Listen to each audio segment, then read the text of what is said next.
హల్లెలూయా. అందరు గట్టిగా చెబుదాం హల్లెలూయా. అటెన్షన్ ప్లీజ్, అందరు టెన్షన్గా ఉండండి. వాక్యం చెప్పేటప్పుడు మీ సెల్ ఫోన్స్ అన్ని సైలెంట్లో పెట్టాలి.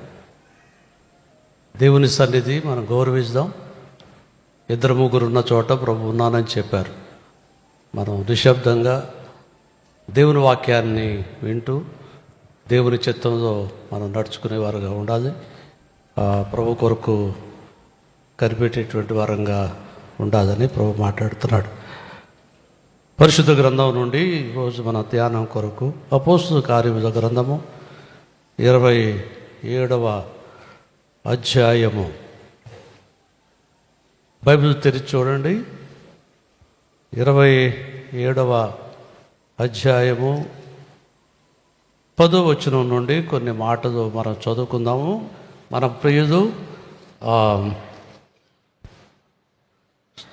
సంఘ పెద్దలు డాక్టర్ ప్రదీప్ సుందర్ గారు చదివి వినిపిస్తారు. మార్చి చదువుతారు. 10వ వచనం నుండి దయచేసి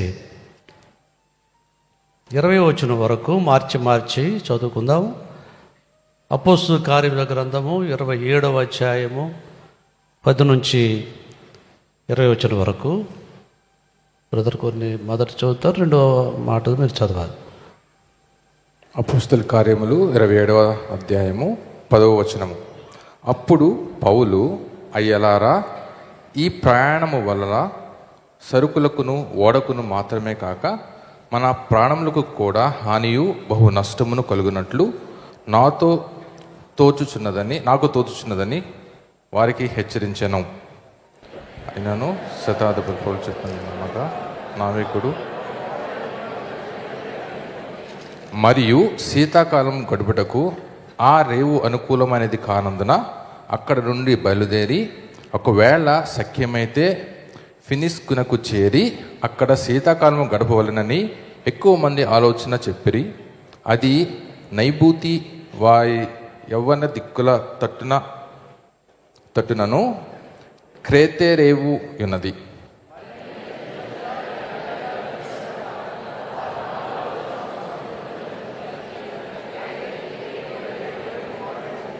కొంచెము నైపోయిన తర్వాత ఊరకును ఆ వడిగాలి కిత్రి మీద నుండి విసిరెను. దానిలో ఓడ చిక్కుకుని గాలి ఎదురు నడవలేకపోయినందున ఎదురు నడిపించడం తరువాత కౌద అనబడిన ఒక చిన్న ద్వీపము చాటున దాన్ని సమీపింపగా పడవను భద్రపరుచుకున్నటకు బహు కష్టతరమాయను.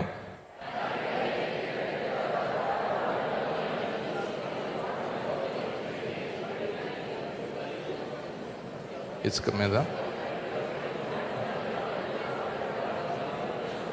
మిక్కిలి పెద్ద గాలి కొట్టుచున్నందున మరునాడు సరుకులు పారవేయసాగిరి.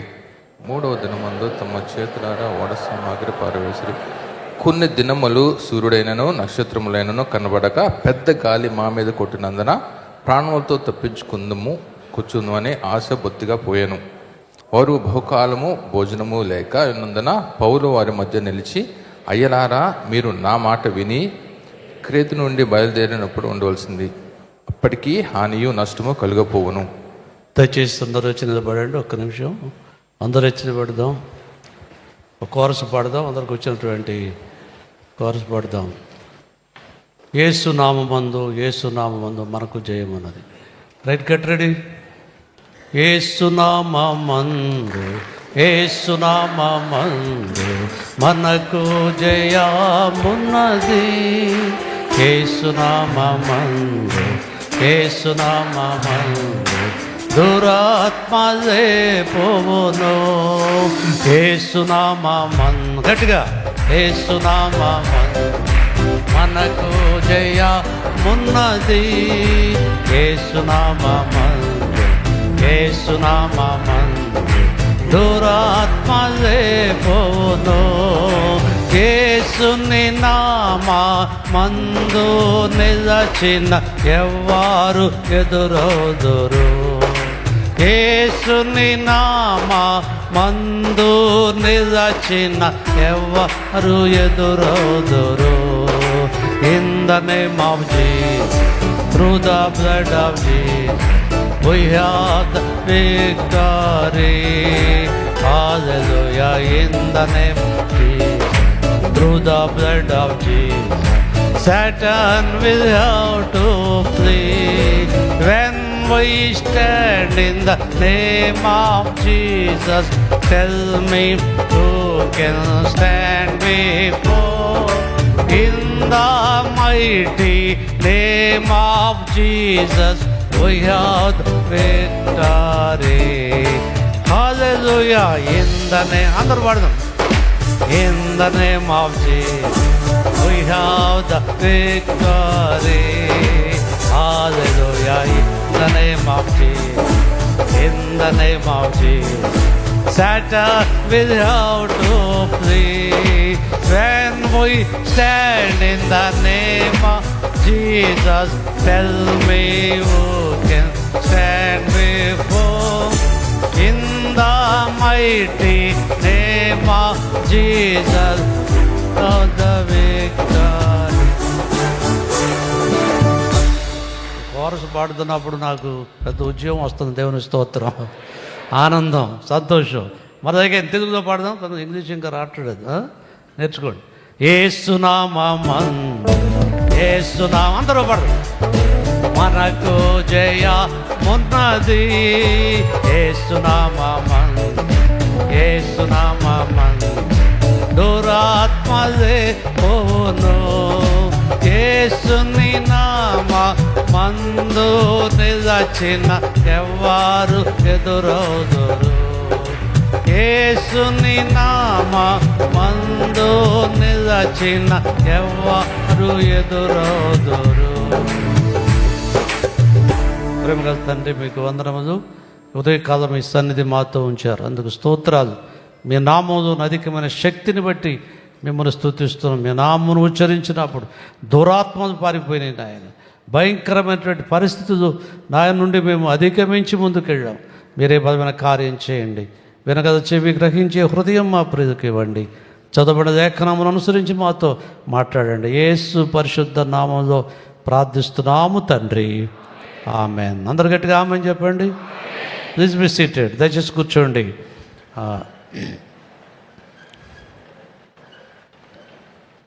ఒకసారి దేవుని సేవకుడు ఏదో ప్రాంతం వెళ్ళి ఆదివారం సంఘానికి వచ్చి రాత్రి ఎప్పుడో చేరుకున్నాడు. కంగారుగా ఇంకా ఆయన వాక్యాన్ని కూడా చూసుకోకుండా స్టేజ్ మీద నిలబడి ఆయన ఒక ప్రకటన మాట్లాడడం మొదలుపెట్టి, యేసు ప్రభు 500 రొట్టెలు 20 చేపలు 5 మందికి పంచిపెట్టాడు. హల్లెలూయా అన్నాడట. మీద కూడా చదవండి, హల్లెలూయా అన్నారు. ఎందుకంటారు తెలియదు కొన్నిసార్లు. హల్లెలూయా అన్నాడట. అందరూ అన్నప్పుడు ఒక సండే స్కూల్ బాబు, పాస్టర్ అంకుల్, మీరు తప్పు చెప్పారని చెప్పాడట. దేవుని బిడ్డ ద్వారా మీరు దేవుని వాక్యాన్ని జాగ్రత్తగా వింటే ఇక్కడ మాట్లాడి నిలబడుతున్న దేవుని వాటి తప్పులు కూడా మీరు పట్టుకోవచ్చు. అంటే ప్రధానికి హల్లెలూయా స్తోత్రం అంటే ఉపయోగం లేదు, పరిశీలన చేయాలి. దేవుని వాక్యాన్ని చదివాము. నేను అపోస్తలుల కార్యం 27వ అధ్యాయం చదువుతున్నప్పుడు ఒక ఓడ ప్రయాణం కనబడుతూ ఉంది. దైవజనుడైనటువంటి పౌలు అనేక సార్లు అగ్రిప్పరాజు ముందు, ఫెలిక్స్ ముందు, రోమన్ గవర్నర్ ముందు ఆయన నిలబడ్డారు. ఏ నేరము ఆయన చేయలేదు. కేవలం యేసు నామం ప్రకటించడం వలన ఆయన తీసుకొని వెళ్ళి మరి అనేక స్థలాల్లో నిలబెట్టి చివరికి లాస్ట్గా ఆయన కైసర్ ఎదుట నిలబెట్టాలి. అంటే రోమన్ చక్రవర్తి సీజర్ ఎదుట నిలబెట్టడానికి మరి పౌలు గారిని తీసుకెళ్తున్నారు.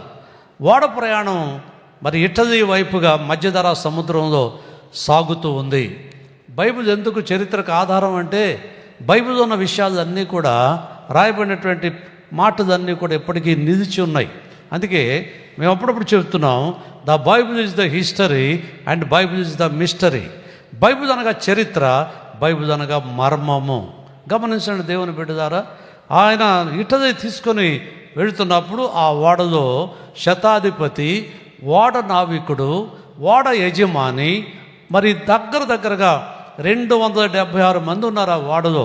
మీరు ఆ తర్వాత ఇంటికి వెళ్ళి ఆ అధ్యాయం అంతా కూడా చదవండి. 276 ఆ ప్రజలు అంటే ఖైదీలు ఉన్నారు, అందరూ ఖైదీలే వాళ్ళు. వారిని తీసుకువెళ్తున్నప్పుడు పౌలు గారిని కూడా ఒక ఖైదీగా ఆయన తీసుకుని వెళ్తున్నాడు. దేవుని బిడ్డలారా, ఆయన వెళుతూ ఉన్నప్పుడు మరి ఆ యొక్క దైవజనుడు ఆ ఓడలో ప్రయాణం చేస్తున్నప్పుడు ఆయన ఒక మాట చెప్పాడు.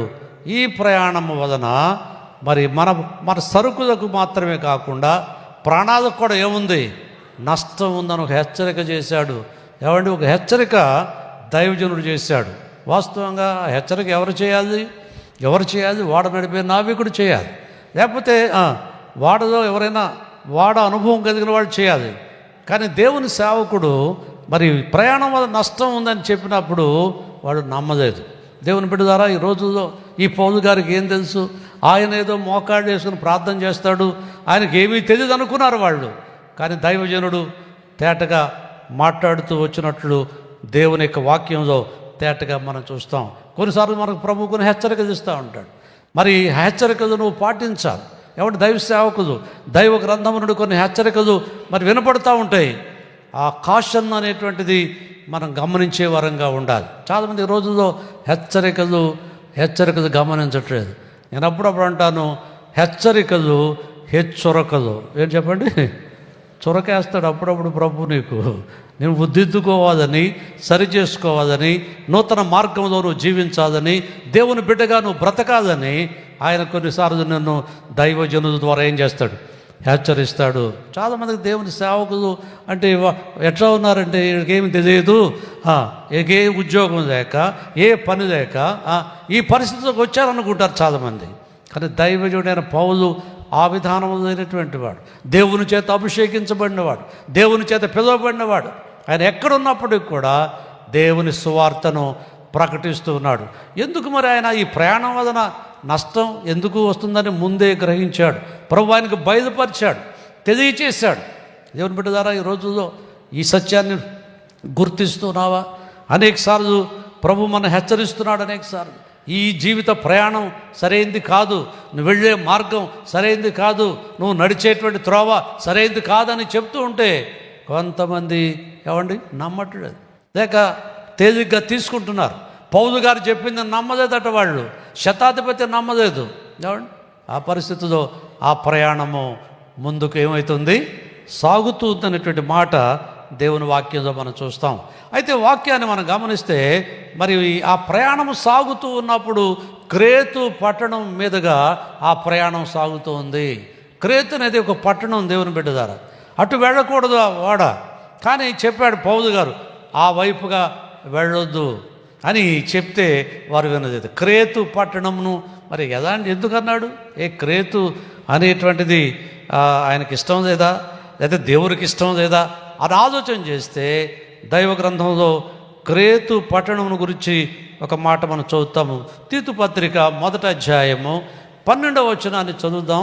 అక్కడ క్రేతు పట్టణము, క్రేతులో ఉన్నటువంటి జనము ఏ విధంగా ఉన్నారో వారి అపోస్తలుడైన పౌలు తీతుకు రాస్తూ ఆ పత్రిక మాట చెప్తున్నాడు. వారిలో ఒకడు అనగా వారి సొంత ప్రవక్తల్లో ఒకడు ఇట్లనెను, క్రేతీయులు ఎల్లప్పుడు అబద్ధికులను దుష్ట మృగములను సోమరులకు ఎవరు వీళ్ళు? తిండిపోతులై ఉన్నారు. ఈ క్రేతు పట్టణానికి ఒక రకమైనటువంటి బిరుదు వచ్చింది వాళ్ళకి. వాళ్ళు ఎలాంటి వారండి?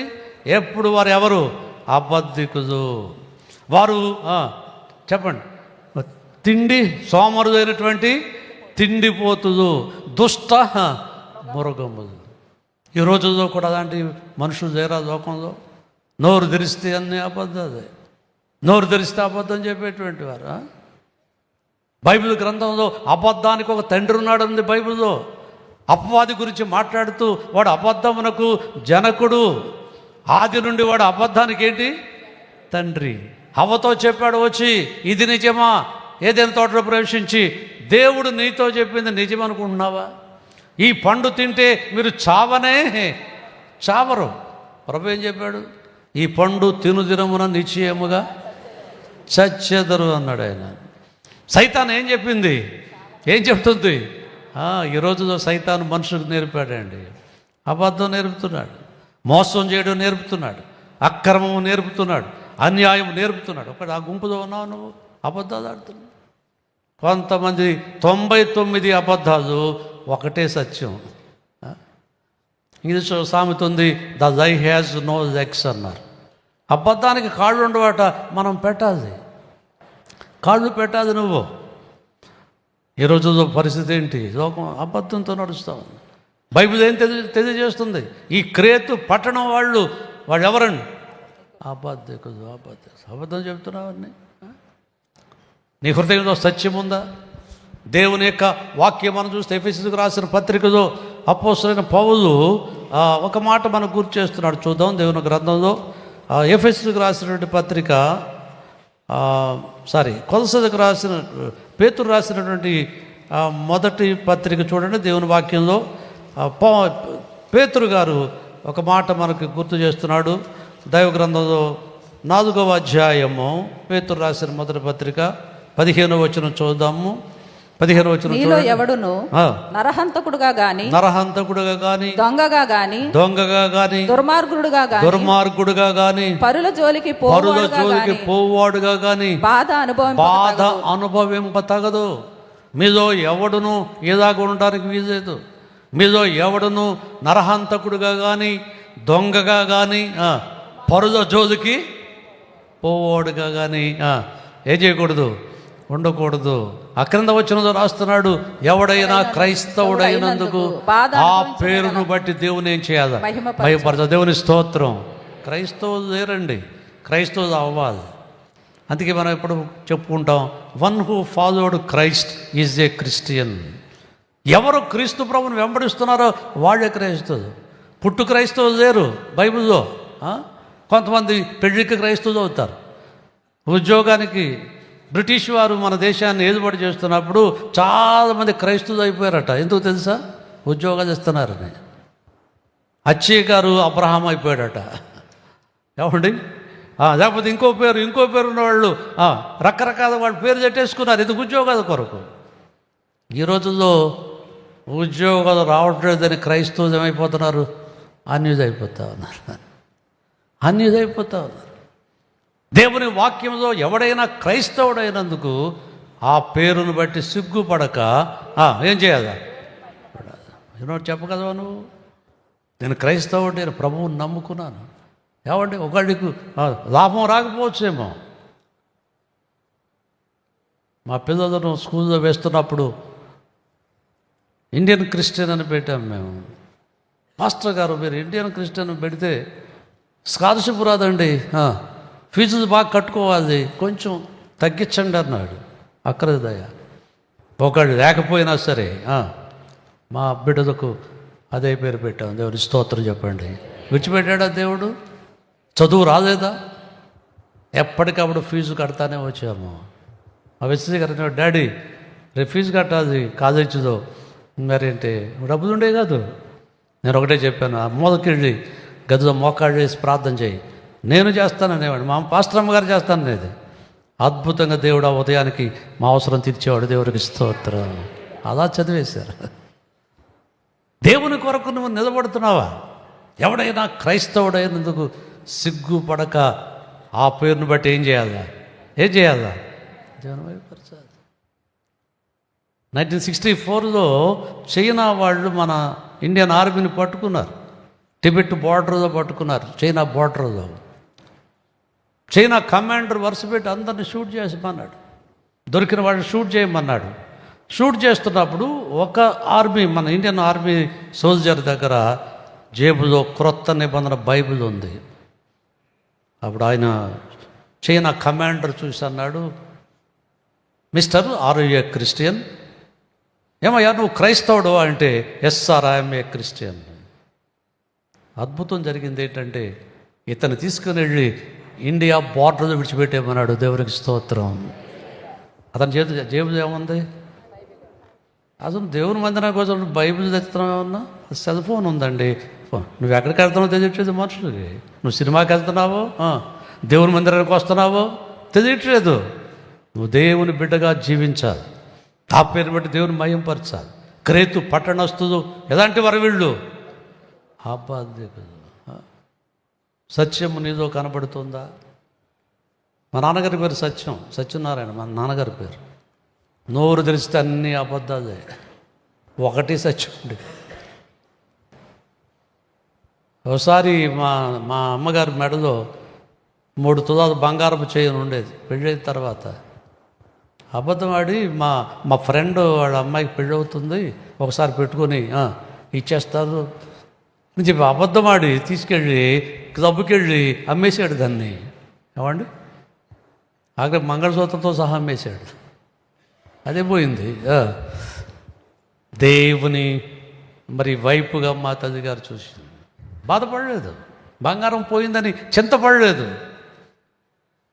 ఒకటే చెప్పేది, ఏమయ్యా నువ్వు పోతే నువ్వు రక్షణ పొందాలి, నువ్వు మార్పు చెంది దేవుని కొరకు జీవించాలని గట్టిగా చెప్పేది మా అమ్మగారు, మా నాన్నగారు. ఆ తర్వాత మారాడు అనుకోండి. దేవుని యొక్క వాక్యం మనం గమనించినప్పుడు నువ్వు సత్యం చెప్తున్నావా? క్రేతు పట్టణస్థు వారు అబద్ధికుదును దుష్ట మృగముదును సోమరుదగు తిండిపోతుంది. ఇలాంటి వాళ్ళు లేరు లోకంలో. దుష్టత్వం, దుష్ట మృగాలు. మృగం ఎప్పుడు కూడా దుష్టత్వం. పెద్ద బుద్ధి ఏమన్నా కనికరిస్తుందండి? ఎవరినన్నా కనికరిస్తుందా? చీల్చేస్తుంది. దుష్టత్వము ఈనాడు పెరుగుతూ ఉంది. దుష్టులు ఆదాగును ఉండక గాలి చెదరగొట్టు పొట్టు వదే ఉంటారు. మొదటి కీర్తన. దుష్టులు అలాగుండక అలాగును ఉండకంటే ఎవరి వదే ఉండక నీతిమంతులు వదే ఉంటారు. వాళ్ళు నీతిమంతులు చెట్టుదాగా ఉంటారట, దుష్టులు పొట్టుదాగా ఉంటారట. అదే మొదటి కీర్తనలో ఉంది. చెట్టుకి పొట్టుకి తేడా లేదా? గాలి వేస్తే పొట్టు ఎగిరిపోద్ది, చెట్టు ఏమవుతుంది? నీతిమంతుడు నిలిచి ఉంటాడు అనేటువంటి మాట దేవుని వాక్యం మనం చూస్తాం. 125వ కీర్తన మొదటి వచనం చూడండి. దేవుని వాక్యంలో, యెహోవా యందు భయభక్తులు గలవారు కదలక నిత్యము నిలుచు సియోను కొండవలే ఉంటారండి. ఎవరు వీళ్ళు? కదలక నిత్యము నిలుచు యెహోవా యందు భయభక్తులు గలవారు. ఒక కొండదాకా ఉంటారండి వాళ్ళు, కొండదాకా ఉంటారు. అప్పుడు మేము రైల్లో ప్రయాణం చేస్తున్నాం. ఎక్కువగా గతంలో హుబ్లీ వెళ్ళాడు, కర్ణాటక హుబ్లీకి వెళ్ళేవాడిని నేను. ఎక్కువగా అక్కడ మీటింగ్స్కి వెళ్ళేవాడిని. బళ్ళారి దాటిన తర్వాత కొన్ని ఎక్కువ కొండలు కనపడుతూ ఉంటాయి. బళ్ళారి, హోస్పేట, గద్దగ్గు ఆ ప్రాంతాలు వెళ్తే ఆ కొండలు చూస్తున్నప్పుడు ఎప్పుడు ట్రైన్లో వెళ్తున్నా ఆ కొండలు అక్కడే ఉంటాయి. ఎన్ని తుఫానులు రాని, ఎన్ని పరిస్థితులు రాని, గాలివానలు రాని, ఆ కొండలు నిలిచి ఉంటాయి. దేవుని బిడ్డలంతే, వారు కథ దాకా నిత్యము నిలుచు. నువ్వు చెట్టు దాగున్నావు, పొట్టు దాగున్నావా? దుష్టత్వము ఎప్పుడు ఫలించదు. కనపడుతుంది ఫలించినట్టు. దేవుని వాక్యం తెలియజేస్తుంది. దేవుని బిడ్డగా అభిసారిక అనే ఒక నవలు ఒక వ్యక్తి రాస్తుండేవాడు. అభిసారిక అంటే భయంకరమైనటువంటి నవలు. అది ఎక్కువగా యవనస్తులను పాడు చేసేవాడు. నవలు చదివిన వాళ్ళందరూ సెక్స్ సంబంధమైనటువంటి విషయాలను రాసేవాడు. దాంట్లో యూత్ అంతా చెడిపోయేవారు అది చదివి. అంటే నేనైతే చదవలేదు, నేను విన్నాను ఆ విషయాలు. ఏమండి, ఎంతోమంది యవన జనాంగాన్ని పాడు చేశాడు అతను తన రచనల ద్వారా. ఒకరోజు వైజాగ్ నుంచి విజయవాడ ఇదే రోడ్లో కారులో వెళ్తున్నప్పుడు సెంటర్ జైలు దగ్గర టెరిబుల్ యాక్సిడెంట్ జరిగింది. యాక్సిడెంట్లో చనిపోయాడు అతను. యవనస్తుడే. ఏమంటే దుష్టత్వం ఫలిస్తుందా? దుర్మరణం వచ్చింది. దేవుని వాక్యం తెలియజేస్తుంది, దుష్టత్వం నిన్ను ఏదకూడదు. దుష్టులకు విజయం ఉంటుంది కొంతకాలమే, కానీ దేవుని బిడ్డలకు శాశ్వత కాల విజయం ఉంటుంది. దేవుని స్తోత్రం. యోబు గ్రంథం 20వ అధ్యాయం 4వ వచనం చూడండి. దేవుని వాక్యంలో యోబు గ్రంథం 20వ అధ్యాయం 4వ వచనం, దుష్టులకు విజయము కొద్ది కాలముండును, భక్తిహీనులకు సంతోషము ఒక నిమిషం మాత్రం. భక్తిహీనులకు సంతోషం ఎంతసేపు ఉంటుందట? ఒక నిమిషం. దుష్టులకు కూడా విజయం ఉంటుంది. కత్తి పట్టుకుంటాడు, రోడ్డు మీదకి వస్తాడు, ఎవడొస్తాడు రండిరా, అరుస్తాడు, కేకలేస్తాడు. ఏమైతే చివరికి కత్తి పట్టుకుని వాడు ఆ కత్తితోనే నశించు. నేను విజయవాడలో ఉద్యోగం చేసిన రోజుల్లో రోజుకి 5-6 చంపుతూ ఉండేవాళ్ళు. ఐదారుగు చచ్చిపోతే రోడ్డు మీద పడేసేవాడు అండి. ఉదయం అయ్యేసరికి రోడ్డు మీద పడేసేవాడు, చంపేసి. దుష్టత్వం భయంకరంగా ఆ రోజుల్లో ఎక్కువగా ఉంటూ ఉండేది. Rowdy sheeters. ఈరోజు నేను చెప్తున్నాను, అలాంటి వాడు అందరూ లేరు. కత్తి పట్టుకున్నవాడు కత్తితోనేమయ్యాడు? మనమేం పట్టుకోవాలి? దేవుని వాక్యాన్ని పట్టుకోవాలి. దేవునికి స్తోత్రం. ఇది కూడా ఏంటి? వాక్యం కూడా ఏంటి? రెండంచులు కలిగిన నీ చేతులు ఏ కత్తి ఉండదు. యేసుప్రభు వారు ఒకసారి తన శిష్యులతో అన్నాడు, మీ బట్టను అమ్మి కత్తి కొనుక్కోమన్నాడు. మీ వస్త్రాన్ని అమ్మి ఏం కొనుక్కోవాలి మీరు? పేతురు గారు నిజంగానే కత్తి కొనుక్కున్నాడు. ఒక టైం వచ్చింది, ప్రధాన యాజకుని యొక్క దాసుని చెవి ఏం చేశాడు? వేసేసాడు. కోపం. ప్రభువుని పట్టుకోవడానికి వస్తే ఆ చెవి ఏం చేశాడు? ఆయన తెగ నరికేశాడు కత్తి. పేతురు చాలా కోపం ఉండేదండి. యేసుప్రభు వెంబడించినా, కానీ ప్రభువు చెప్పింది ఏంటంటే కత్తి కొనుక్కోమంటే దేవుని ఆజ్ఞ. కాకినాడలో ఒక దేవుని సేవకుడు నాకు బాగా పరిచయం. ఆయన దగ్గర కొంతకాలం నేను కూడా ఉన్నాను. ఆయనతో కలిసి సేవ చేశాను. కాకినాడ జిఆర్ దారుణ గారని మీద చాలామందికి తెలియకపోవచ్చు. గొప్ప సేవకుడు ఆయన. ఎంఏ లిటరేచర్ చేసి డబ్బుదమ్మే చదివి కాలినడకన చాలా ప్రాంతాలు నడిచి వెళ్ళి సేవ చేశాడు. ఒకసారి ఆయన చెన్నై వెళుతూ సామర్లకోట రైల్వే స్టేషన్కి ట్రైన్ మెయిల్ ఎక్కడానికి వచ్చాడు. వస్తే ఆయన దగ్గర బైబిల్, ఈ బార్బర్ షాపులో కత్తులు కత్తిరి పెట్టిన పొదిలాగా ఉండేది. ఆయన దగ్గర బైబిల్ అలా ఉండేది, పెద్ద బైబిల్ ఉండేది. ఆయన స్టేషన్ ట్రైన్ వస్తుంటే ఇంకా రాలేదు, ఆడ కూర్చున్నాడు, బైబిల్ అలా చేతుంది. ఒక అతను వచ్చి, ఏమయ్యా గడ్డం చేస్తావా అన్నాడంట. అంటే ఈయన అలా అనుకొని గడ్డం చేస్తావన్నాడట. దైవజనుడు చూశాడు, తప్పకుండా చేస్తానన్న, కూర్చో. మరి ఎక్కడ చేయాలి? ప్లాట్ఫారం మీదే. ఈయన ఇన్షర్ట్ మీద ఉన్నాడు దైవజనుడు. ఈయన డబ్బదమ్మే చదివాడండి. ఎక్కడ కూర్చుందావు అన్నాడు. అదిగో అక్కడ రాయితే అక్కడ కూర్చో, చేస్తా అన్నాడు. తీస్తున్నా కత్తి అని తెరిస్తే దేవుని వాక్యాన్ని తెరిచేసి సువార్త చెప్పాడు. ఎవరి వాక్యాన్ని బోధించాక అప్పుడు అయ్యగారు, నిజంగా నాకు ఏం చేసావు? గడ్డం చేసేసావు అన్నాడట. రక్షణ పొందాడు అతను. దేవుని బిడ్డ ద్వారా నీ చేతిలో ఏముండాలా? కత్తి. నువ్వు ఎక్కడికి వెళ్తే అక్కడ. కొంతమంది అంటారు, మా తోడుకోడదు బైబిల్ ఉంటుంది ఆ ఊరిలో, అది చదువుకుంటాను. అన్నీ చదువుతుంది అమ్మగారు. చీరలు 20 పెడుతుంది, అన్నీ పెడుతుంది, కానీ ఏం పెట్టదు. చోటు కేసులు ఏం పెట్టరు చాలామంది. ఎందుకు? అక్కడ ఎవరితో ఉంటుంది. దేవుని వాక్యము నీ చేతిలో ఉండాలి. దేవుని వాక్యాన్ని మోసుకొని వెళ్ళాలి. దుష్టులకు విజయం కొద్ది కాలం ఉంటుంది, అది శాశ్వత కాలం ఉండదు. కానీ నీతిమంతులకు విజయము ఎల్ల కాలం ఉండేది. దేవునికి స్తోత్రం. క్రేతు పట్టణస్థులు వాళ్ళు దుష్ట మృగములనై ఉన్నారు. సోమరులకు తిండిపోతుంది. తిండిపోతాను ఎవరికి ఎక్కువ ఉంటుంది? నువ్వు ఎప్పుడు పనిచేసే వ్యక్తివైతే నువ్వు ఎక్కువ తిండి కొరకు ప్రయాసపడవు. నువ్వు ఈ రోజుల్లో తిండి దొరుకుతుందంటే మనుషులు అంతా పరిగెత్తుతున్నారంటే లోకంలో తిండి కొరకు. నేను హైదరాబాదు వెళుతున్నప్పుడు తెల్లవారుజాము 3 గంటలకి మా కారు, ఆ రోజు ఎందుకు రాత్రి బయలుదేరాం. 3 గంటలకు వెళితే ఒక చోట పెద్ద గుంపు అక్కడ తింటానే ఉన్నారు. ఏ టైం అది? తెల్లవారుజామున. అలాంటి వాళ్ళు లేరు లోకంలో. తిండిపోతాను. దేవుడు బిడ్డ ద్వారా నువ్వు తిండిపోతూ అయితే నీ గొంతుకు ఏం పెట్టుకోవాలి? ఎందుకు జబ్బులు పెరిగిపోతున్నాయి? ఎందుకు అనారోగ్యం పెరిగిపోతుంది? తిండి ఎక్కువైపోయాడు. నాకు తెలిసిన ఒక సోదరుడు ఉండేవాడు ఇక్కడే రాజమండ్రిలో. బిర్యానీ తింటాకి బొంబాయి వెళ్ళిపోయేవాడు రాజమండ్రి నుండి. బిర్యానీ తింటాకి చివరికి ఇంక రోజు తింటుంటే హార్ట్ అటాక్ వచ్చింది, ఎవరో చచ్చిపోయాడు. ఎంతమంది అనవసరమైన వాటి కొరకు తినొద్దని నేను చెప్పట్లా, కానీ మిత్తముగా తినాలి. నువ్వు మిత్తముగా తినాలి. ఉపవాస ప్రార్థన చేయటం నేర్చుకోవాలి. జాగ్రత్త వినండి. నిద్రపోతుంది, కొంత నిద్రపోతున్నారు. చేసి ఆపేద్దాం చదివితే కాసేపు. దుష్ట మృగములను సోమరుదగు సోమరతనం అండి. అమెరికాలో చాలా గృహాల దగ్గర ఒక బోర్డు పెడతారు, మా ఇంటికి ఎవరైనా రావచ్చు కానీ సోమరవాడు రాకూడదు అంటారు.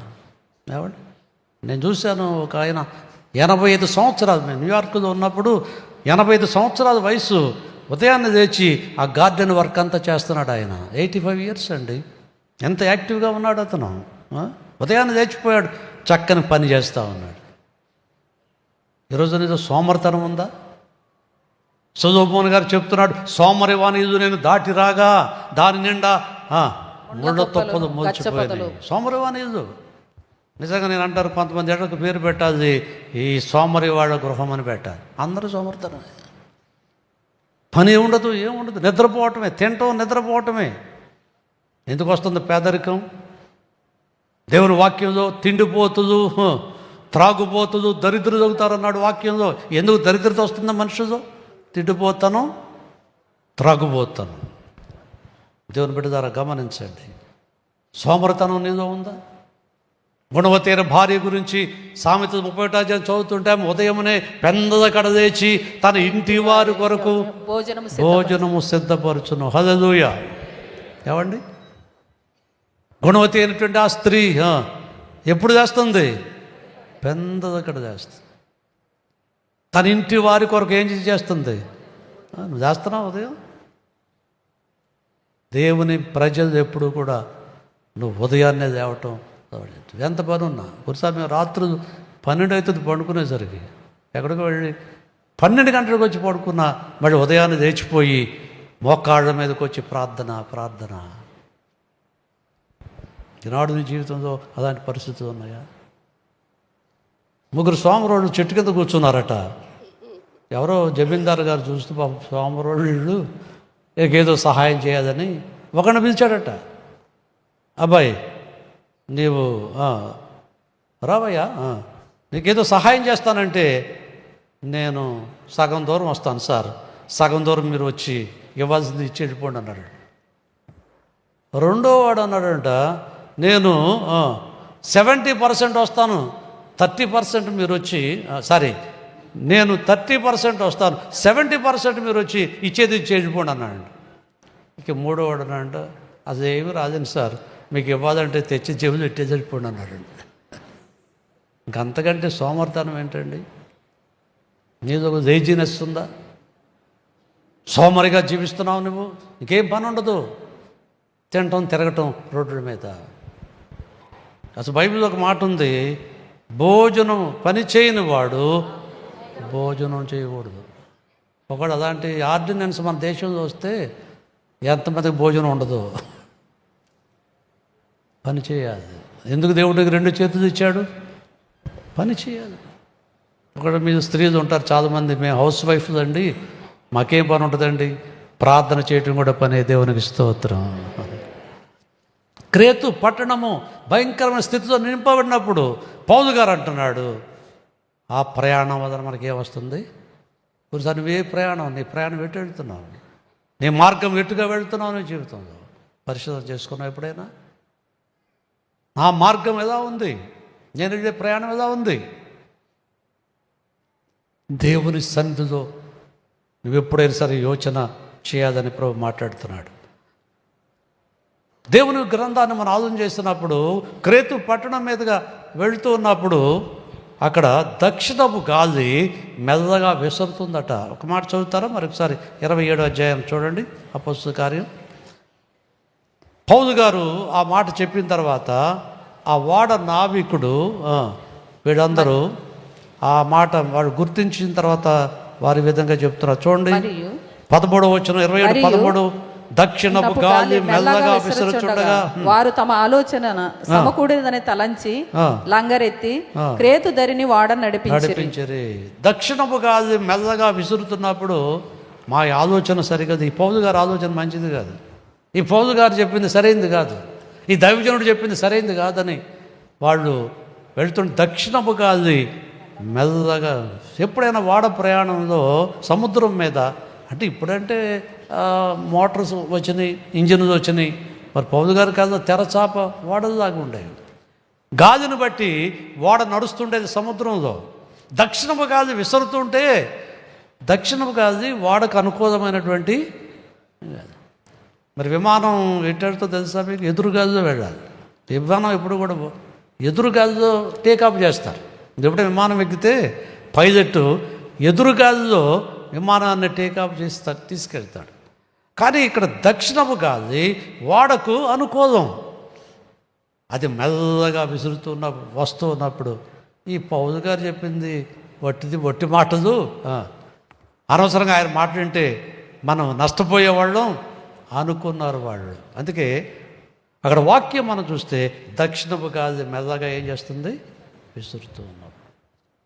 దేవుని బిడ్డ ద్వారా కొద్ది సమయం చక్కని గాలి వేస్తూ ఉంది. కొంచెం సేపు అయిన తర్వాత ఊరకలోను అనే పెనుగాలి వచ్చిందట దేవుని బిడ్డ ద్వారా. దక్షిణము గాలి విసురుతున్నప్పుడు అనుకున్నారు వాళ్ళు మన ప్రయాణం సాఫీగానే సాగిపోద్ది అనుకున్నారు. కానీ దైవజనుడు మాట త్రోసివేయడం ద్వారా కొంచెం సేపు, నీకు తెలుసా ఈ విషయాలు? నువ్వు దేవుని మాటకు లోబడకపోతే, దేవుని వాక్యానికి లోబడకపోతే కొంచెం సేపు ఏం జరుగుతుందో నీకు తెలియదు. అనుకూలంగా ఉందని నా తలంపులు, నా ఉద్దేశం, నా జీవిత విధానమే బాగుంది అనుకుంటున్నాడు చాలాసార్లు. దొంగ అనుకుంటాడు నేను చేసే పనే బాగుంది, బాగా కలిసి వస్తుంది నాకు అనుకుంటాడు. లోకంలో అనేక మంది జీవితాలు పాపం వైపుగా పరిగెత్తుట వలన నష్టపోయిన వాళ్ళు లేరండి. కొంతకాలం బాగానే ఉండొచ్చేమో, కానీ ఆ జీవితంలో కొంచెం సేపు అయిన తర్వాత ఒక పెద్ద ఏమొచ్చింది. కొంచెం సేపట్లో ఏం జరుగుతుందో తెలుసా? కొంచెం సేపట్లో జరుగుద్దా? టైటానిక్ ఓడ అట్లాంటిలో ప్రయాణం చేస్తున్నప్పుడు ఆ ఓడ తయారు చేసినటువంటి దేవుడు కూడా ఈ ఓడను నాశనం చేయలేడని ఒక బోర్డు పెట్టాడు. అట్లాంటిక్ మహాసముద్రం నడుస్తున్నప్పుడు టైటానిక్ ఓడ అసలు దేవుని గురించిన ఆలోచన లేదు వాళ్ళకి. గొప్ప కోటీశ్వరులు ఉన్నారు అందుట్లో, వాడు ప్రయాణం చేస్తూ ఉన్నారు. బాగా సాగింది, అందరూ ఆనందంగా, తాగేవాడు తాగుతున్నాడు, డ్యాన్స్ చేసేవాడు డ్యాన్స్ చేస్తున్నారు, రకరకాలుగా ఓడలో చేస్తున్నప్పుడు మధ్యలోకి వెళ్ళి ఒక ఐస్ బర్గును ఢీకొని ఓడ పగిలిపోయింది. ఏమండి, అప్పుడు ఎంతోమంది చనిపోయారు. కోటీశ్వరులు కేకలు వేశారు, అయ్యా మా ఒక్క ప్రాణాన్ని రక్షిస్తే మా యాస్త అంతా మీకు రాసిస్తాము.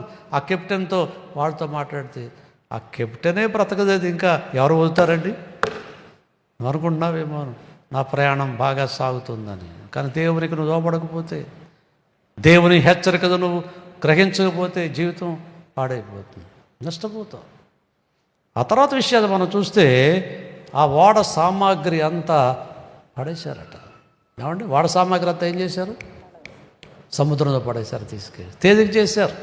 ఈ ఓడ మునిగిపోయే పరిస్థితి వచ్చినాయి అని ఆ ఓడ సామాగ్రి అంతా కూడా పడేశారు.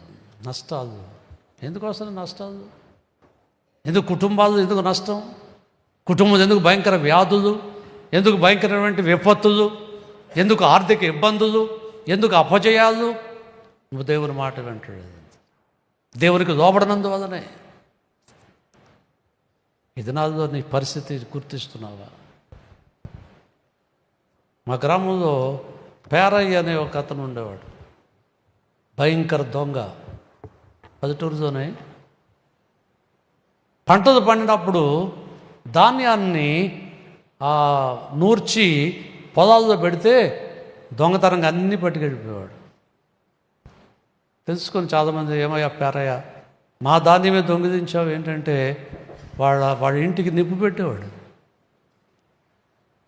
కాల్చేసేవాడు ఇళ్ళు. భయపడిపోయి అతను జోలికి ఎవరు వెళ్ళేవాడు. ఒకసారి నేను రక్షణ పొందిన క్రొత్త రోజు అవి పెద్దోడు అయినా, నేను ఇప్పుడు యవనొస్తుండే బాగా. ఒకసారి హెచ్చరించాను, పేరయ్య గారు ఇంకెంతకాలం పోతే దొంగగా బ్రతుకుతున్నావేంటే నువ్వు? యేసయ్య నమ్ముకో, ప్రభు దగ్గరికి రా, ప్రభుని దీవిస్తాడంటే ఒక మాట అన్నాడు నన్ను, నీ వయసు అంతా నా సర్వీస్ అంత చేదన్నాడు. వయసు నిజమే, చిన్నోడిని ఆయన పెద్దోడు. నీ వయసు అంతా నా సర్వీస్ అంత లేదన్నాడు. అలా కాదండి, ఎందుకు ఆ జీవితం, రండి ప్రభు దగ్గర రండి, మాట్లాడండి వినది. దేవుని బిడ్డ ద్వారా ఒకరోజు అతను ట్రాక్టర్ మీద పొలములో వెళుతూ ఉన్నప్పుడు డ్రైవర్ ఉన్నాడు పక్కన. ఇతను ఎందుకు వెళ్తున్నాడు పగలు? ట్రాక్టర్ తిరగబడిపోయింది. ఆ ట్రాక్టర్ కింద పచ్చడైపోయాడు, చనిపోయాడు. దుర్మరణం. 100 ఎద్దులు తిన్న రాబందంట, ఒక గాలిపాటు చచ్చిందంట. అర్థమైందా మీకు? దుష్టత్వం నిజవుతాడు. అక్కడ తాగలేదు. అతను చనిపోయిన తర్వాత అతని భార్య, 2 పిల్లలు. జరిగిన విషయం చెప్తున్నా. ఒకరోజు వర్షం వస్తుంది. వర్షం వస్తే ఆ భార్య ఎందుకు బయటకు వచ్చింది. బయటకు వచ్చి ఒక కరెంటు వైరు తెగిపోయి ఉంది అక్కడ. చూసుకోకుండా దాని మీద అడుగు వేసింది. షాక్, కరెంటు వైరు పట్టేసింది. ఆమె గట్టిగా అరిచింది. 2 పిల్లలు, చిన్న చిన్న పిల్లలు అండి. అమ్మ అరుస్తుంది, ఏమైందో అని వచ్చి చూస్తే మాట రావట్లేదు. కానీ ఒకటి చెప్తే దగ్గరికి రావద్దు అంటుంది. వాళ్ళకి తెలియట్లేదు పిల్లలకి మా అమ్మకి ఏమవుతుందో అని. 2 వచ్చి ఆ తల్లిని అలా పట్టుకున్నారు. దేవుని బిడ్డ ద్వారా 3 స్పాట్లో కరెంట్ షాక్ తగిలి చచ్చిపోయారు. తండ్రి చేసిన పాపము పోయిందండి. అందుకే దేవుని వాక్యం ఒక మాట ఉంటుంది, తల్లిదండ్రుల దోషములో బిడ్డలు ఒడిలో వేస్తాడంట ప్రభు తీసుకెళ్ళి. తల్లిదండ్రులు చేసిన పాపాలు ఎవరు కూడా చేస్తాడు తీసుకెళ్ళి. కుటుంబం ఎంత నష్టపోయిందండి. ఓడ సామాగ్రిని పడేశారు తీసుకెళ్ళి. నష్టపోయి జీవితం నష్టాలు అన్నీ కూడా. ఆ తర్వాత విషయాలు మనం చూస్తే తమ చేతు ద్వారా, చదవండి ఆ వాక్యం, 27వ అధ్యాయంలో 19వ వచనాన్ని చదువుకుందాం. 3వ దినమందు తమ చేతు ద్వారా వాడ సామాగ్రిని పారవేశారు. చేతు ద్వారా పారేటువంటి అర్థం ఏంటి? ఇంక పడేయకపోతే బ్రతకడం కష్టమే. కొంతమంది చూడండి, చేతు ద్వారా చేసుకున్నారండి. చేతు ద్వారా చేసుకున్నాడండి ఇతను, చెప్పినా వినలేదండి అంటారు కదా. దేవుని బిడ్డ ద్వారా నువ్వు కూడా చేతు ద్వారా చేసుకుంటున్నావు జీవితంలో. నీ జీవితం దేవునికి విరోధంగా, దేవుని మాట వినకుండా, దైవజనుల మాట వినకుండా, వాక్యానికి నువ్వు లోబడకుండా ఉంటే ఆ వాడ పరిస్థితి మనం అర్థం చేసుకుందాం. నష్టపోతున్నారు. అంతేనా జీవితంలో? ఆ నష్టము ఎక్కడి వరకు నిన్ను నరకం వైపుగా తీసుకెళ్తాం. దేవుని వాక్యం మనం గమనిస్తాం. దేవునికి లోబడేటువంటి మనసు నీకుందా? ఆయన ఇచ్చే హెచ్చరికలు నువ్వు తీసుకుంటున్నావా? ఆయనకి విధేయత కలిగి జీవించేటువంటి, ఇర్మియా గ్రంథం 5వ అధ్యాయం 5వ వచనం ఉంటుంది, మీకు మేలు కలుగుకుంటకు మీ పాపమే కారణం. మేలు కావాలని కోరుతావు కొన్నిసార్లు. ఎందుకు జరగట్లేదు మేలంటే నువ్వు చేసిన అపరాధమే, నువ్వు చేసిన పాపమే కారణం. ఒప్పుకోవాలి ప్రభు దగ్గర. ఆ పరిస్థితులు వచ్చినప్పుడు దేవుని బిడ్డ ద్వారా దైవజనుడైన పౌలు గారు ఒక మాట చెప్తున్నాడు. చూడండి 22వ వచనంలో, ఇప్పుడైనను ధైర్యం తెచ్చుకొనుడని మిమ్మును వేడుకొనుచున్నాను, వాడకే గాని మీలో ఎవని ప్రాణమునకును హాని కలుగదు. హల్లెలూయా. దైవజనుడు ఆ వాడలో ఉన్నాడు. ఇప్పుడైనా సరే ఏం చెప్పాడు ఆయన? మళ్ళా ధైర్యం తెచ్చుకోనుడు అని మేమును. ఇప్పుడైనా సరే ఎంత నష్టం కలిగిన, సామానంతా పోయినా, వాడ ఆ చేతు ద్వారా పడేసినప్పటికి కూడా, ఇప్పుడైనా నువ్వు కూడా ఈ క్షణంలోనైనా నువ్వు దేవుని వైపు తిరిగేటువంటి పరిస్థితులు ఉన్నాయా?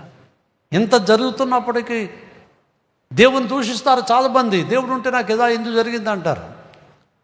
కానీ దేవుని వైపు తిరగాలి. యోవేలు 2:12 ఒక మాట ఉంటుంది, ఇప్పుడైనను మీరు ఉపవాసం ఉండి కన్నీరు విడుచుచు దుఃఖించుచు మనవపూర్వకంగా తిరిగి నా దగ్గర రండి. ఇప్పుడైనా దేవుడు ఎంత ప్రేమ కలవాడండి. ఈ రోజైనా ఇప్పుడైనా సరే మనవపూర్వకంగా తిరిగి నా దగ్గరకు రావాలి. వస్తున్నావా దేవునికి మనవపూర్వకంగా? కొంతమంది తోపుడు బండ్లాగా తొయ్యాల్సి వస్తుంది. దేవి చౌకలో తోపుడు బండ్ల వర్తక సంఘం అని ఉంటుంది. ఎప్పుడైనా చూడండి మీరు, వాళ్ళకి ఏముంటాయి. ఈనాడు చాలా క్రైస్తవులు తోపుడు బళ్ళలాగా అయిపోయారు. తొయ్యాలి కాదు, ఎంతసేపు భార్య తోస్తూ ఉండాలి, ఏమయ్యారా దేవుని మందిరం, భర్త తోస్తూ ఉండాలి, తల్లిదండ్రులు తోస్తూ ఉండాలి, రండి రండి రండి. ఎంతకాలం ఆ తోపుడు బళ్ళలాగా ఉంటావు నువ్వు? మనఃపూర్వకంగా ఇష్టపూర్వకంగా రావాలి, ప్రభువు దగ్గరికి రావాలి. 110వ కీర్తనలో దావీదు భక్తుడు ఒక మాట రాస్తున్నాడు చూడండి. 110వ కీర్తన 3వ వచనం చదువుదాము. యుద్ధ సన్నాహ దినమందు నీ ప్రజలు ఇష్టపూర్వకముగా వచ్చేదరు. ఇష్టపూర్వకంగా వచ్చేదరు. యుద్ధ సన్నాహ దినమందు, యుద్ధం జరుగుతున్నప్పుడు ఎలా వస్తున్నారట వాళ్ళు? యుద్ధం జరుగుతుంటే ఎవరైనా ఇష్టపూర్వకంగా వస్తారండి? యుద్ధంలోకి రమ్మంటే వస్తారు ఎవరైనా? ఇక్కడ మీకు మంచి ఉద్యోగం ఇస్తాము, ఇక్కడ మీకు మంచి భోజనం పెడతామంటే వస్తారు చాలామంది. యుద్ధ సన్నాహ దినమందు నీ ప్రజలు ఎలా వస్తారు? యుద్ధం జరిగే ముందు కూడా. దేవుని కొరకు ముందుకు సాగుతున్నావా? 2010లో మేము హోలీ ల్యాండ్ వెళ్ళినప్పుడు ఇజ్రాయేల్ దేశం యెరూషలేం వెళ్ళాం. అప్పుడు జాన్ వెస్లీ గారు, పాదు గారు, నేను, మా పాస్టమ్మ గారు వెళ్ళాం 2010 హోలీ ల్యాండ్. ఇజ్రాయేల్ దేశంలో అడుగు పెట్టడానికి ముందు అక్కడ సెక్యూరిటీ, టైట్ సెక్యూరిటీ ఉంటుంది. 16 సంవత్సరాల ఆడపిల్లలు కూడా గన్ పట్టుకొని నిలబడతారు అక్కడ. 16 years వాళ్ళు. అక్కడ ఒక రూల్ ఉందండి, ఇజ్రాయేల్ దేశంలో ఉద్యోగం చేయకముందు అందరూ యుద్ధంలోకి వెళ్ళాలి, యుద్ధం చేయాలి. యవనస్తులు ముఖ్యంగా యుద్ధం చేయాలి. ఆడ బలం అదే. ఈనాటికి ఇజ్రాయేల్ దేశం అంటే అరబ్ దేశాలని కడకడ వణికిపోతాయి. ఎందుకు? యవ్వనస్తులు యుద్ధం చేస్తారు. 60 అసలు ఆడ చూస్తే మాకు భయం వేసింది. క్షేమ కూడా పర్మిషన్ లేకుండా వెళ్ళటానికి, లోపలికి వెళ్ళటానికి. సరే మేము టూరిస్టులు కాబట్టి మా అన్నీ చెక్ చేసి ఎంట్రీ ఇచ్చారు వాళ్ళు. నాకు ఆశ్చర్యం, 16 సంవత్సరాల వయసులో ఉన్న ఆడపిల్లలు కూడా యుద్ధంలో నిలబడ్డారు. శత్రువుతో పోరాడుతామన్నారు. యవనస్తులారా, మీ జీవితంలో మీరు పోరాటం ఏంటి? దేవుని కొరకు నువ్వు పోరాడుతున్నావా? ప్రార్థనలో పోరాడుతున్నావా? నీ యవన జీవితం ప్రభు చేతిలో పెట్టావా ఎప్పుడైనా? యవన కాలమున కాడి మోయిట నరునికి మీద. హల్లెలూయా. ఎప్పుడు పోయాలి ఈ కాడి? ముసలోడు అయిపోయాక కాదు, వృద్ధుడైపోయా కాదు. నేను నా మంచి యవ్వనంలో ప్రభు దగ్గరికి వచ్చాను దేవునికి. ఇప్పుడంటే తల మెరిచిపోయింది. యవ్వనంలో వచ్చాను ప్రభు దగ్గరికి. నా యవ్వన జీవితాన్ని ప్రభు చేతిలో పెట్టాను. ప్రభువా, నీ కొరకే జీవిస్తాను, బతికుంటే నీ సేవ చేస్తాను, లేకపోతే నీ దగ్గరకు వస్తానని తీర్మానం చేసుకొని రాజమండ్రి అడుగుపెట్టాను. నేను మళ్ళీ చెప్తున్నాను, నేను ఒంటరిగా వచ్చాను. రాజమండ్రి గోదావరి స్టేషన్లో అడుగుపెట్టాను. నేను ఎవరు తెలియదు. ప్రభువుకు అప్పగించుకున్న నా జీవితాన్ని ఆయన చేతిలో పెట్టుకున్నాను. అనేక మంది మా కొలీగ్స్ నన్ను హేళన చేశారు. ఇంత మంచి ఉద్యోగం విడిచిపెట్టి వెళ్ళిపోతున్నావు, సెంట్రల్ గవర్నమెంట్ ఉద్యోగం విడిచిపెడుతున్నావు. మొన్న నేను విజయవాడ వెళితే మా కొలీగ్ ఒక ఆయన ఉన్నాడు. ఆయన 1,50,000 డ్రా చేశాడంట. ఆ యొక్క రిటైర్డ్ ఆఫీసర్కి ఆయన జీతం ఎంత? 1,50,000. ఆయన మాట చెప్పాడు, విజయ్ కుమార్ గారు, నాకంటే నువ్వే బాగున్నావు అన్నాడు. దేవుని స్తోత్రం చెప్పండి. లేకపోయినా సరే అప్పగించుకున్నావు ఈ జీవితాన్ని, యేసయ్య చేతిలో పెట్టావు. ఎంతకాలం దేవునికి దూరంగా జీవిస్తున్నాను? దేవుని గ్రంథంలో ఇప్పుడైనా మీరు మనఃపూర్వకంగా తిరిగి రా ప్రభు దగ్గరికి. తిరిగా అనవసరమైన ఎక్కడెక్కడికి వ్యర్థంగా తిరిగావు, అక్కడిక్కడికి వెళ్ళావు, తీర్థయాత్రలు చేసావు, నదుల్లో మునిగావు, ఎక్కడికి వెళ్ళావు? ఆత్మశాంతి దొరికిందా? లేదే. ఎక్కడికి తిరిగి రావాలి? ప్రభు దగ్గరికి. ఈనాడు ఎంతమంది యేసయ్య చెంతకు వస్తున్నారా? చాలామంది. మనఃపూర్వకంగా వస్తున్నావా నువ్వు? జపములు తపములు ఉపవాసములు పాపము బాపవయ్యా. జపములు తపములు ఉపవాసములు పాపము బాపవయ్యా. తీర్థయాత్రలు దాన ధర్మములు దోషము బాపవయ్యా. దాన ధర్మములు తీర్థయాత్రలు దోషము పాపవయ్యా. యేసుని రక్తమే పాపము శాపము ఇప్పుడే బాపునయ్యా.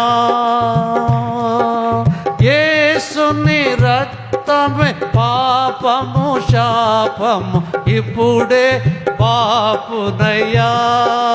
యేసుని చెంతకు ఆశతో రమ్మిల్ పాపము పాపునయ్యా.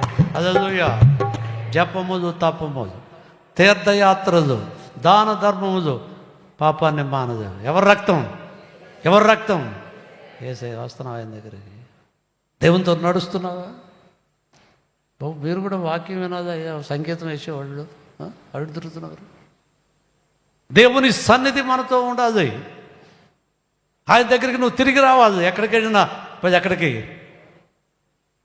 మా అమ్మగారు నన్ను గట్టిగా కొట్టేది, మాట వినకపోతే. ఒకసారి అట్లకాడ ఇసిరేసింది కోపం మీద.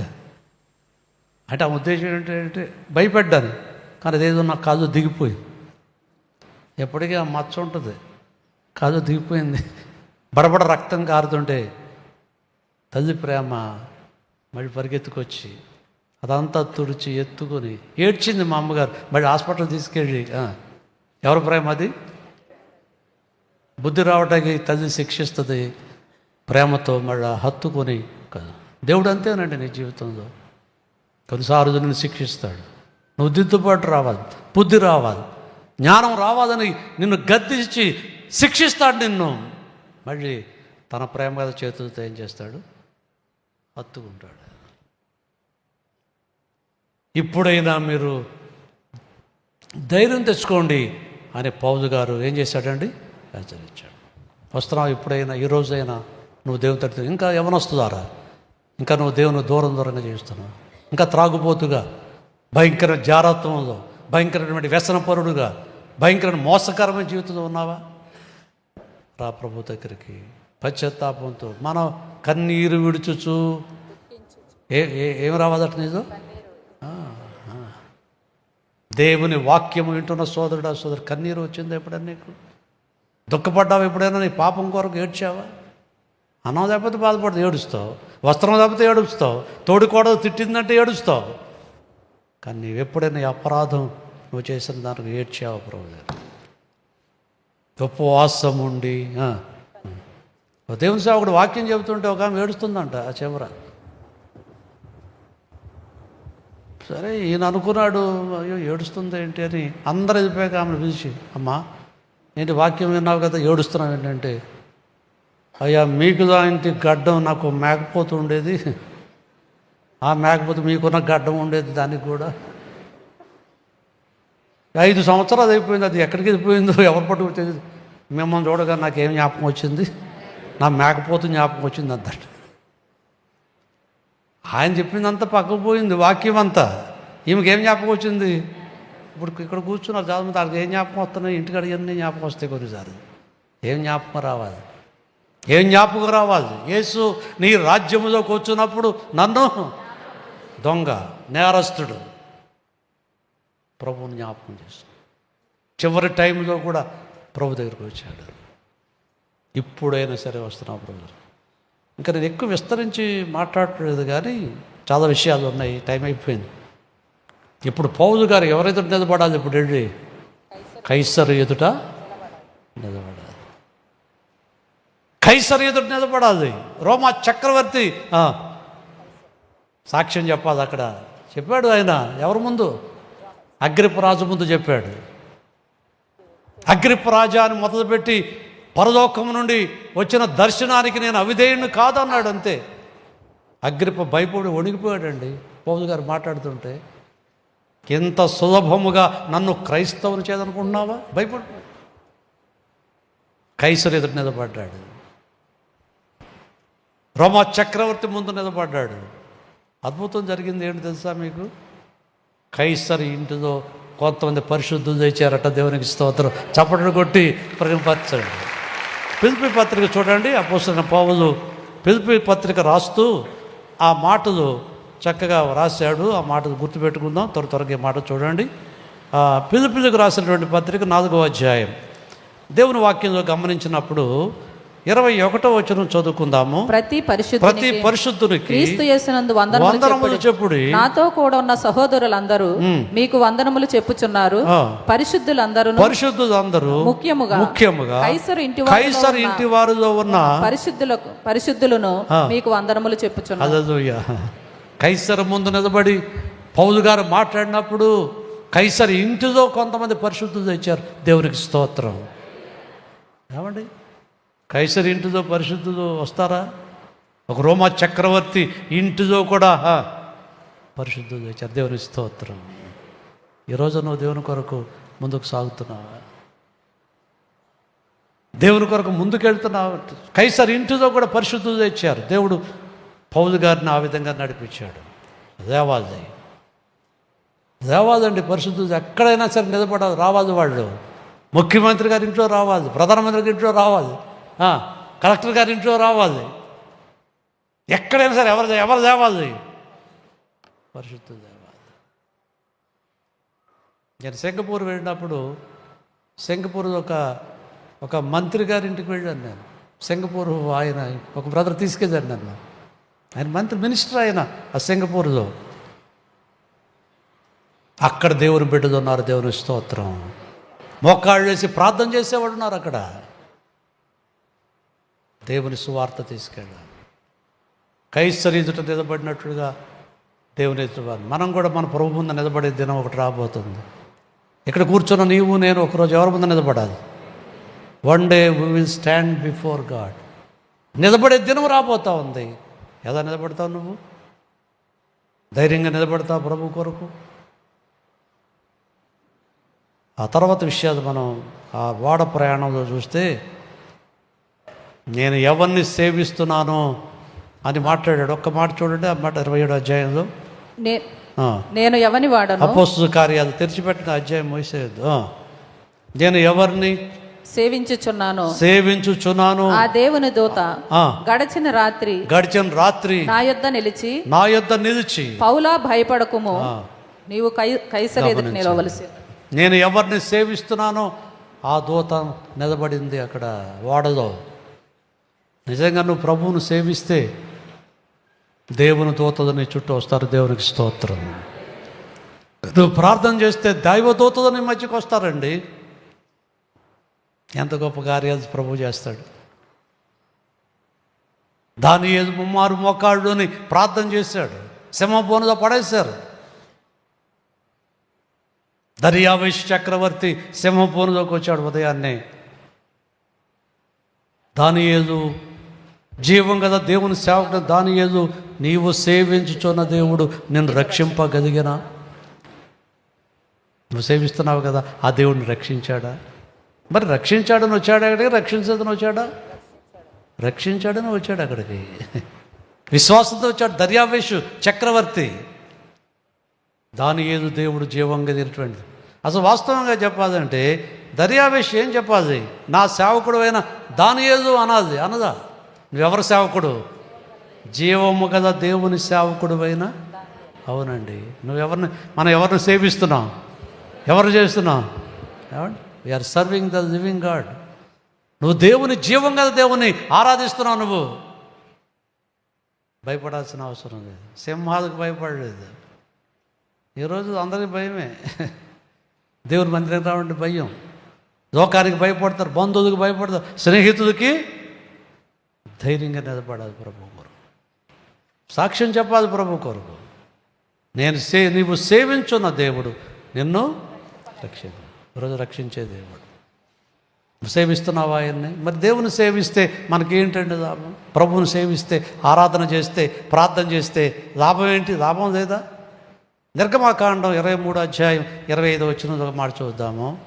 నీ నిర్గమకాండము 23, 25 చూడండి. నీ దేవుడైన నీ యెహోవా దేవుడైన యెహోవాని సేవించవలెను. అప్పుడు ఆయన ఆయన నీ ఆహారమును నీ పానమును నీ పానమును దీవించును. నేను నీ మధ్య నుండి రోగము తొలగించును. రోగమును ఏం చేస్తాను? నేను తొలగిస్తాను. నీ ఆహారము నీ పానం మీద ఏముంటుంది? దీవెన. ఇంటిలో ఒక దీవెన, నీ కుటుంబంలో ఒక దీవెన కనపడద్దండి, శాపం కనపడదు. ఇక ఈరోజు ఎక్కడ చూడండి శాపం. గవర్నమెంట్ హాస్పిటల్లో డాక్టర్ గారు చాలా కాలం క్రితం ఉండేవాడు. చాలా కాలం క్రితం మాకు తెలుసు. ఆయన ఒకసారి నాతో మాట్లాడుతూ, పాస్టర్ గారు ఏంటో మా కుటుంబ పరిస్థితులు, మగపిల్లలు పుడితే 7వ సంవత్సరం రాగానే చచ్చిపోతారంట వాళ్ళు. ఏమండి, కుటుంబాలు 7 సంవత్సరాలు రాగానే పిల్లలు చచ్చిపోయేవాడు అంట. శాపం కదా అది. రోజు అది సువార్త చెప్పాను, డాక్టర్ గారికి చెప్పాను నేను. డాక్టర్ గారు మీరు మంచిగా వైద్యం చేస్తున్నారు, మంచిది, కానీ నువ్వు ప్రభువు నమ్ముకోవాలి, రక్షణ పొందాలి, ప్రభువు దగ్గర రండి అని సువార్త చెప్తే నేను మోకరిస్తే ఆయన కూడా మోకరించాడు. దేవునికి స్తోత్రం. ఆయన ఎంఎస్ అండి, ఆయన సర్జన్. మొక్కడేసాడు అక్కడ గవర్నమెంట్ హాస్పిటల్లోనే ఆయన రూములో. ప్రార్థన చేశాను నేను, తను కూడా ప్రార్థన చేశాడు. తన పాపం ఒప్పుకున్నాడు ఆ రూములోనే. ఏమండి, దేవుడు ఎంత కార్యం చేశాడంటే ఆ తర్వాత పుట్టిన బిడ్డలందరూ బతికారు. దేవునికి స్తోత్రం. చప్పట్లు కొట్టి ప్రభు ఆరాధించాడు. నువ్వు దేవుని వైపు తిరిగినట్లయితే కుటుంబంలో గొప్ప దీవెన ప్రభు తీసుకొస్తాడు. శాపం అంతా కొట్టివేస్తాడు. కొన్ని పిల్లలు చచ్చిపోతారు, పుడతా ఉంటారు, అనారోగ్యంతో పుడతా ఉంటారు. ఎందుకు వస్తాయి ఇవన్నీ? నేను నీ మధ్య నుండి రోగమును ఏం చేస్తాను? నేను రోగాలు తొలగించేవాడు ఆయన. డాక్టర్లు వైద్యం చేస్తారు, కానీ రోగాన్ని ఎవరు తొలగిస్తారు? రోగాన్ని తీసేసేది ఎవరు? చెప్పండి. ప్రభు చేస్తారు. ఒకసారి నేను చెప్పాను మీకు, గవర్నమెంట్ హాస్పిటల్లో ఒక పేషెంట్ కొరకు ప్రార్థన చేయడానికి వెళ్ళాను. ఒక 20 సంవత్సరాల క్రితం సంగతి చెప్తున్నాను. ప్రార్థన చేశాక పక్క ఒక సహోదరి ఉంది, భర్త బెడ్ మీద ఉన్నాడు. డాక్టర్ చెప్పాడట, అమ్మ నీ భర్త 10 రోజులు బతుకుతాడు అన్నాడట. ఏడ్చింది ఆమె. అయ్యగారు, పాస్టర్ అయ్యగారు, డాక్టర్ ఏదో చెప్పారండి, 10 రోజులే బతుకుతాడని చెప్పారు, తీసుకెళ్ళిపోమన్నారు, తీసుకెళ్ళిపోవటానికి సిద్ధంగా ఉన్నాము. తను వెంటనే దగ్గర కొబ్బరి నూనె ఉందని అన్నాను. కొబ్బరి నూనె ఇచ్చింది. ఆయన మీద వేసి ప్రార్థన చేస్తున్నప్పుడు ప్రభు నాతో మాట్లాడుతున్నాడు, ఇతడు 10 సంవత్సరాలు బతుకుతాడని చెప్పాడు. దేవునికి స్తోత్రం. అమ్మ ధైర్యంగా ఉండు, నీ భర్త ఎన్ని సంవత్సరాలు బతుకుతాడు? 10 ఏళ్ళు బతుకుతాడు అన్నాను. ఆ తర్వాత ఇంటికి తీసుకెళ్ళాక 10 ఏళ్ళు బ్రతికాడు. దేవునికి స్తోత్రం. డాక్టర్ గారు ఏం చెప్పాడు? 10 రోజులు. ప్రభు ఎన్ని సంవత్సరాలు? నీ ఆయుష్ కాలాన్ని పెంచేది ఎవరు? ఎవరండి? నీ మధ్య నుండి రోగాన్ని ఏం చేస్తాడు ఆయన? నేను ముగింపుతో కొన్ని మాటలు చెప్పి ముగిస్తాను. ఆ ఓడ అటు ఇటు కొట్టుకొని పోకుండా 4 లంగర్ చేశారట సముద్రంలో. లంగర్ అంటే ఏంటి? యాంకర్ అన్నమాట. యాంకర్స్ లంగర్ వేస్తాడు. ప్రతి ఓడ మీరు చూడండి, మీరు వైజాగ్ లంగర్ ఉంటుంది, పెద్ద పెద్ద ఐరన్ చైన్స్ ఉంటుంది, చైన్ ఉంటుంది, కింద పెద్ద బరువు ఐరన్ ఉంటుంది, దింపేస్తారు. ఇక అంతే. ఆ సముద్రంలో దింపేస్తే ఆ వాడ ఎన్ని తుఫానులు వచ్చినా ఏం కాదు. నీ జీవితం అనే వాడకు కూడా 4 లంగరులు కావాలి. నువ్వు స్థిరంగా ఉండాలంటే, ఆశీర్వదించబడాలంటే నీ జీవితాన్ని అనే వాడకు కూడా ఏముండాలా? 4. నేను త్వరగా అవుట్లైన్ చెప్పి ముగిస్తాను, టైం అయిపోయింది. మొదటి లంగర్ ఏంటంటే నమ్మకత్వము. దేవునితో నువ్వు ఎలా జీవించాలి? నమ్మకంగా ఉండాలి. ప్రార్థనలో నమ్మకంగా ఉండాలి. దేవునితో నడవడంలో ఎలా ఉండాలి? నమ్మకంగా ఉండాలని దేవుని వాక్యం చెబుతుంది. నెహెమ్యా గ్రంథం దయచేసి చూడండి. వాక్యంలో 9వ అధ్యాయము 8వ వచనం చదువుకుందాం. 9-8 నెహెమ్యా గ్రంథం. దేవుని వాక్యం చదవండి. అతడు నమ్మకమైన మనసు గలవాడని ఎరిగి కనానీయులు, హిత్తీయులు, అమోరీయులు. కాదండి ఆ మాట. అతడు నమ్మకమైన మనసు. ఎవరు? అబ్రహాము గురించి మాట్లాడు. అబ్రహాము ఏముంది? ఏముంది? నమ్మకమైన మనసు. దేవుని బిడ్డదారా, ఈరోజు నీతో నమ్మకత్వం ఉందా? నేను నమ్మకదరా. నీ ఇంటిలో నమ్మకత్వం, డిపార్ట్మెంట్లో నమ్మకత్వం, ఉద్యోగంలో నమ్మకత్వం. నేను రక్షణ పొందిన తర్వాత ఆ డిపార్ట్మెంట్లో కొన్నిసార్లు లంచం ఇవ్వడానికి ప్రయత్నం చేసేవాడు. అందరూ తీసుకునేవాడు, నేను తీసుకునేవాడు కాదు. నేను లంచం తీసుకునేవాడిని కాదు. వద్దయ్యా, నా జీతం వస్తుంది చాలు, ప్రభు నన్ను పోషిస్తాడు. అక్కడ నీ డబ్బు అక్కడ తీసుకెళ్ళి. నీ ఉద్యోగంలో నమ్మకత్వం, నీ చదువులో నమ్మకత్వం, నీ వ్యాపారంలో నమ్మకత్వం. దొంగ త్రాసు యెహోవాకు హేయం అన్నాడు. ఏంటంటే ఏ త్రాసు? కొంతమంది కేజీ చూస్తే 30 కేజీ వస్తుంది. ఇదంట.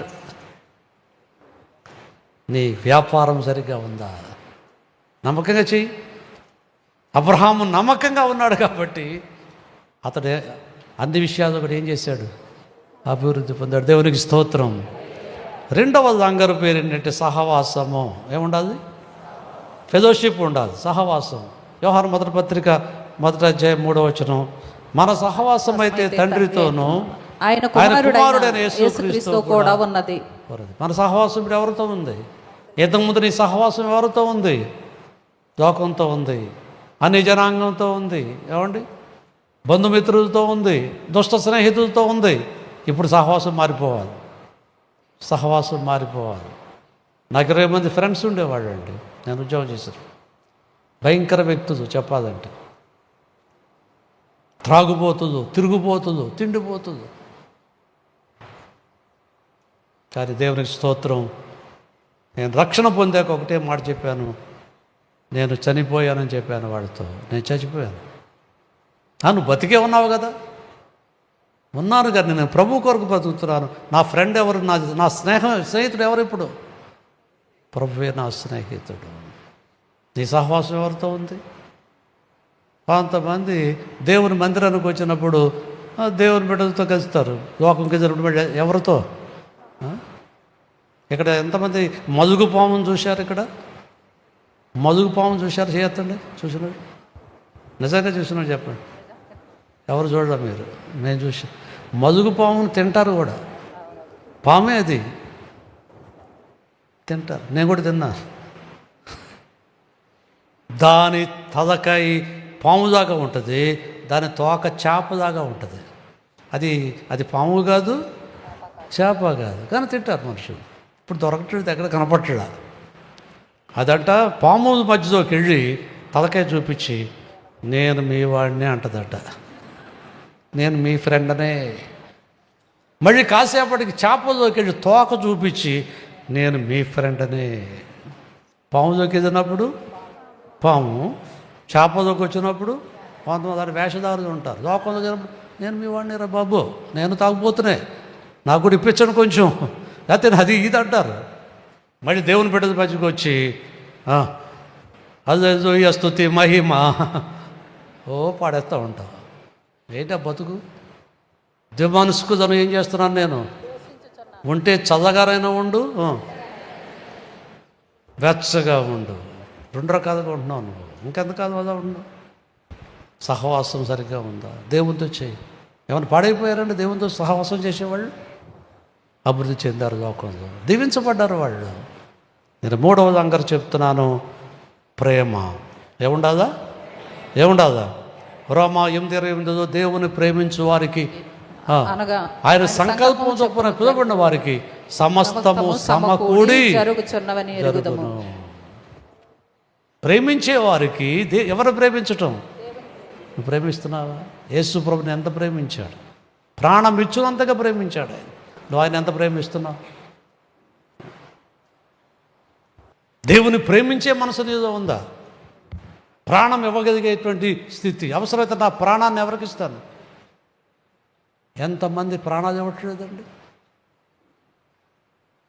మావోయిస్టులు, నక్సలైట్స్, వాడు నమ్మిన సిద్ధాంతం కొరకు ఏం పోగొట్టుకుంటున్నారు? కాల్చండి. ఎల్టీటీ అని ఉండేది శ్రీలంకలో, తమిళ లిబరేషన్ టైగర్స్ ఉండేవాళ్ళు. యూత్ యవ్వనొస్తుంది 20 సంవత్సరాలు 22 సంవత్సరాలు వాళ్ళు. ప్రభాకరన్ అని వాడు నాయకుడు ఉండేవాడు శ్రీలంకలో. తమిళం ఆ తమిళ సామ్రాజ్యాన్ని శ్రీలంకలో మరి ప్రారంభించాలని ప్రయత్నం చేసి పోరాడాడు ఎన్నో సంవత్సరాలు. ఎంతోమంది యవ్వనస్తులు ప్రాణాలు పెట్టారు యుద్ధంలో. అంటే పోరాడి చచ్చిపోయేవాడు అందరూ కూడా. అతను ఒకటే చెప్పాడు, మిమ్మల్ని ఎవరైనా పట్టుకుంటే ఆ శ్రీలంక ప్రభుత్వం మేము పట్టుకుంటే పొటాషియం సైనిడ్ మాత్రలు మెడలో వేసుకోవాలి మీరు అనేవాడు. పొటాషియం సైనిడ్ అనేటువంటిది మెడలో వేసుకోవాలి. దొరికిపోతున్నామంటే ఆ పొటాషియం సైనిడ్ ఏదో నాలుగు టచ్ చేసి చచ్చిపోతారు ఎవరైనా, అంత పాయిజన్ అది పొటాషియం సైనిడ్ అనే ఒక. ఎంతోమంది యవ్వనస్తులు వారు పోరాడే దాని కొరకు ఏం పెట్టారు? సత్యం కొరకు నువ్వు ప్రాణం పెట్టగలవా? కానుకలు తీసుకొస్తే ఏమండి వెతికి 10 రూపాయలు చేసేస్తావు దాంట్లో. ఏమన్నా దేవుడు అని భిక్షగాడా? వేయకండి అది అంటాడు. నువ్వు మారు మనసు పొందకపోతే అసలు వేయొద్దు, కానుక వేయొద్దు. నేను అదే చెప్తాను. నువ్వు మారు మనసు పొందకపోతే రక్షణ మందును వేయొద్దు. నువ్వు దేవుని ప్రేమించదేవు. నువ్వు ఇస్తున్నావు దేవునికి ఏదన్నా? 2:24 దండను వెళితే ఇలాగ ఒక ఆదివారం వాక్యం చెబుతున్న ఒక సోదరి వచ్చింది, ఒక కవర్ వేసింది, నాకు ఇచ్చి అయ్యగారు ఈ సేవలు ఉపయోగించండి అంది. నేను రూమ్కి వెళ్ళిన తర్వాత చూశాను, అప్పుడు చూడలేదు. దగ్గరగా 2,50,000 ఉంది. చప్పట్లు కొట్టి ప్రవీణమైపరచండి. 2,50,000. ఆ తర్వాత ఆమె నాకు ఫోన్ చేసి, అయ్యగారు నీకు ఇచ్చిన తర్వాత నేను మంచి ఇది కొనుక్కున్నాను, దండను అంది. చప్పట్లు కొట్టి ప్రవీణమైపరచండి. దేవునికి ఇచ్చి ఏమైనా నష్టపోయారు ఎవరైనా? దేవునికి ఇవ్వాలంటే రూపాయి ఎక్కడుంది, 2 రూపాయలు ఎక్కడుంది? అదే నువ్వు దేవునికి అడుక్కునేవాడు ఆయన. బెస్ట్ ఆఫరింగ్ దేవునికి ఇవ్వడం నేర్చు. నీ బిడ్డలకు నేర్పించు. శ్రేష్టమైన కానుక దేవునికి ఇవ్వడం నేర్చుకో. నీ దశం భాగం దేవునికి కూడా నేర్చుకో. నేను ఎప్పుడో మాట చెప్తాను, నువ్వు దశం భాగం అయిపోతే నువ్వు బలలో పాలు పొందొద్దు అంతే. తీసుకోవద్దు మీరు. అబ్రహాము మెల్కీసెదెకు ఏమి ఇచ్చాడు? 10వ భాగం ఇచ్చాడండి. మెల్కీసెదెకు ఏమి ఇచ్చాడు? అబ్రహాముకి రొట్టెయు ద్రాక్షారసం ఇచ్చాడు నందు వాక్యంలో. అది వాక్య క్రమం. అది నువ్వు దేవునికి ఇవ్వకుండా నీ భాగం నువ్వు బలలో పాలు పొందుతున్నావు అంటే సరైనటువంటి విధానం కాదు. నేర్చుకో ప్రభు దగ్గర. ఇంతగా నేర్చుకోదా? శోధించు దేవుని. ఈ మధ్య కొంతమంది పనికిమాలిన బోధకులు తయారయ్యారు. మీరు దశభాగం ఇవ్వకండి. ఏమండి ఇవ్వద్దని ఉందా బైబిల్లో? ఆ క్రొత్త నిబంధన ఎక్కడ లేదండి. క్రొత్త నిబంధన ఏముంది? లేదా క్రొత్త నిబంధనలో? మత్తయి సువార్త చూడండి 17వ అధ్యాయం. పాత నిబంధనలో ఉంది కానీ క్రొత్త నిబంధన లేదండి అంటారు చాలామంది. మత్తయి సువార్త 17వ అధ్యాయం. త్వరగా ముగిస్తున్నాను కొన్ని మాటలు. దేవుని యొక్క వాక్యంలో మరి ఉందో లేదో, యేసుప్రభు చెప్పారో లేదో మనం చూద్దాము. మత్తయి సువార్త 17వ అధ్యాయము దేవుని యొక్క వాక్యంలో 23వ అధ్యాయము దేవుని గ్రంథాన్ని చూడండి. ప్రభువు చెప్పినటువంటి మాట మనం జ్ఞాపకం చేసుకుందాం. 23వ వచనం. అయ్యో వేషధారులైన శాస్త్రులారా, పరిసయ్యులారా, మీరు పుదీనాలోను సోపులోను జీలకర్రలోను 10వ వంతు చెల్లించారు. ఇది ఎక్కడ చెల్లించారంటే 10వ వంతు. మనం ఇది డబ్బులో ఇస్తున్నాం. ఆడు జీలకర్రలో 10వ వంతు, సోపులో 10వ వంతు, తర్వాత పుదీనాలో కూడా. యూదులకి మంచి అలవాటు ఉంటుందండి, వాళ్ళు ఇస్తారు. అయితే ప్రభువు చెప్పింది ఏంటంటే క్రింద వచనాల్లో ధర్మశాస్త్రము ప్రధానమైన విషయములను అనగా న్యాయమును కనికరమును విశ్వాసమును విడిచిపెట్టి వాటిని మానక వీటిని చేయవలసి ఉండెను. వాటిని మానకూడదు. పాత నిబంధనలో ఉన్నాయి కానీ కొత్త నిబంధనలు ఎక్కడ చెప్పారండి? చెప్పలేదా ప్రభు? వాటిని మానక వీటిని కూడా ఏం చేయాలా? ఏది మానకూడదు? ఎవడో మానకూడదు. కొంతమంది ఉంటారండి, దేవుని సేవకుని ఒక 100 రూపాయలు ఇచ్చి నేను దశభాగం ఇచ్చేస్తాను అనుకుంటా. దేవుని కొరకు నమ్మకంగా చేయి, దేవుడు దీవిస్తాడు నిన్ను. ప్రేమించు దేవుని, అప్పుడు సమస్తము సమకూడి అన్నీ సమకూరుస్తాడు ఆయన. నీ జీవితంలో సమకూర్చే దేవుడు.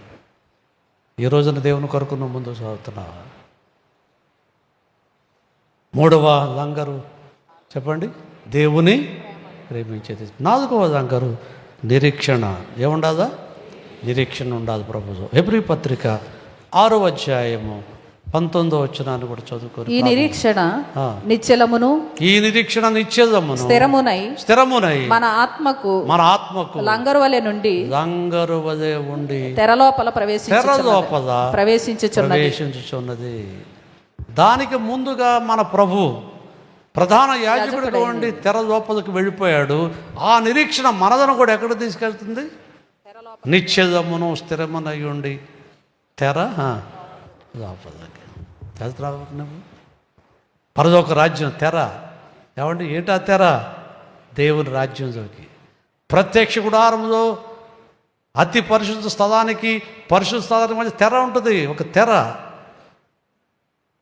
ఆ తెర అవతలకి ఒక ప్రధాన యాజకుడే వెళ్ళాలి. సంవత్సరం ఒకసారి అతడు కూడా ప్రధాన యాజకుడే వెళ్ళాలండి. కానీ ఆ తరువాత యేసయ్య ఈ లోకానికి వచ్చినప్పుడు ఆ తెరను చింపివేశాడు. దేవునికి స్తోత్రం. సిలువ మీద ఆయన చేసిన పని ఏంటి? ఆయన సిలువ అయిపోయినప్పుడు దేవాలయపు తెర పైనుండి కిందకేమైపోయింది? చినిగిపోయింది. ఆ యేసయ్య ఆ తెర లోపలికి ప్రవేశించాడు. నిన్ను నన్ను ఏం చేస్తాడు? ఈ నిరీక్షణ, మనకు నిరీక్షణ. నేను కూడా ఒకరోజు ఎక్కడికి వెళ్తాను? తెర లోపలికి, పరలోక రాజ్యం వైపు వెళ్తాను. ఆ నిరీక్షణతో ఏం చేయాలి? మనం బ్రతికే వారం ఉండాలి. ఇప్పుడు చెప్పండి, ఈ వాడికి ఎన్ని లంగరు వేశారు?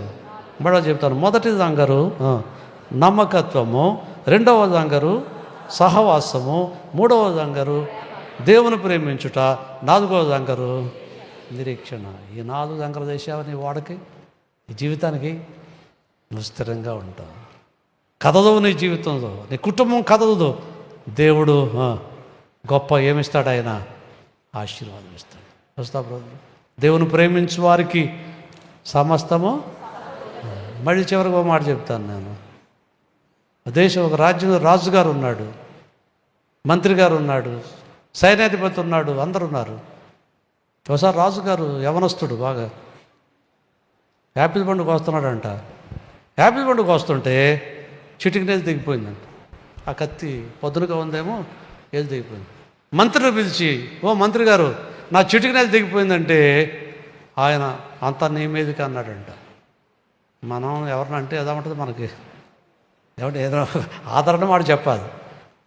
నా ఏళ్ళు తెగిపోతే నేను నా మీదకి అంటావని వేసేయని సెలవులో అన్నాడంట రాజుగారు. మంత్రిని సెలవులో పెట్టండి, ఖైదులో పెట్టండి అన్నాడు. వేసేసారు, తీసుకెళ్ళి. ఈయనకు మంచి అలవాటు ఉంది, యవనస్తుడు రాజుకి వేటాడే అలవాటు. అరణ్యానికి దాటి గుర్రం వేసుకొని ఒక్కడే తిరిగాడు. ఉదయం అంతా తిరిగాడు, మధ్యాహ్నం తిరిగాడు. అలసట వచ్చి ఒక చెట్టు కింద కొంత విశ్రాంతి తీసుకుందామని చెట్టు కింద పడుకున్నాడు. ఈ లోపల అరణ్యంలో వాళ్ళు, అడవి ప్రజలు ఒక దేవతకి సంబరం చేస్తున్నారట. సంబరం చేస్తుంటే ఆ దేవత కోరిందంట. దేవత అంటే పూనకం, ఎవరికి వస్తుందిగా? ఇప్పుడు అయ్యాక వచ్చే పూన కాదు. నాకు అందమైనటువంటి యవనస్తుడిని తీసుకొచ్చి నాకు దహన బలిగా ఇవ్వండి అందట. బలి నరికేయండి ఇక్కడ తీసుకొచ్చి. దేవతలన్నీ అయ్యే కదా కోరేది ఈ రోజుల్లో. పట్టుకున్నారు మనం ఎవరిని? గుర్రం అక్కడ కట్టేసాడు, పడుకున్నాడు, పట్టేసుకొని ఈయన గుండె జారిపోయింది. ఇంక ఈ రోజుతో నా జీవితం ఆఖరు అనుకున్నాడు. తీసుకెళ్ళారు, ఆ దేవత మీద పడం పెట్టారు.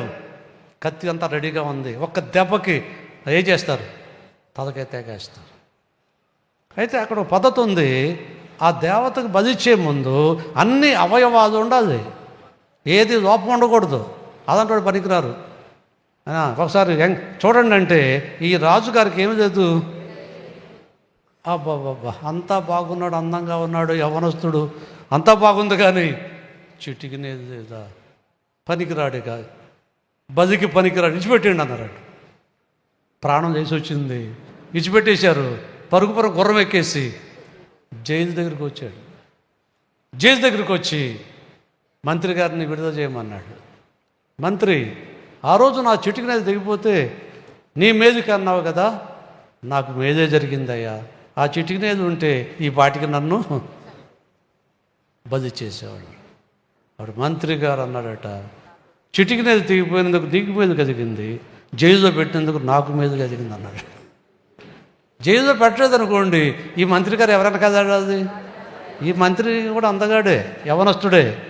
ఈ రాజు నుంచి పెట్టి ఎవరిని వేసేసేవాళ్ళు. దేవుని బిడ్డలారా, దేవుడు కార్యాలు చేస్తాడు. కొన్నిసార్లు ఆయన మేలు చేసేటువంటి దేవుడు. చాలా కష్టం వస్తుంది, బాధపడవద్దు, కురింగిపోవద్దు, ఆయన తోటి చూడండి. హెచ్చరిపడండి, ప్రార్థన చేద్దాం. అందరూ హెచ్చరిపడండి. నాదుకు దంగరు వేసావా? నీ వాడకు దంగరుందా? లేక నువ్వు ఈ లోకమనే సముద్రంలో కొట్టుకుపోతున్న వ్యక్తిగా ఉంటావు. ప్రభు దగ్గర సరి చేసుకుందాం. అయ్యా, నన్ను బలపరచండి, నన్ను నూతనపరచండి ప్రభు అని ప్రభు సన్నిధిలో ప్రార్థన చేసుకుందాం. ఆయనే మన రక్షకుడు.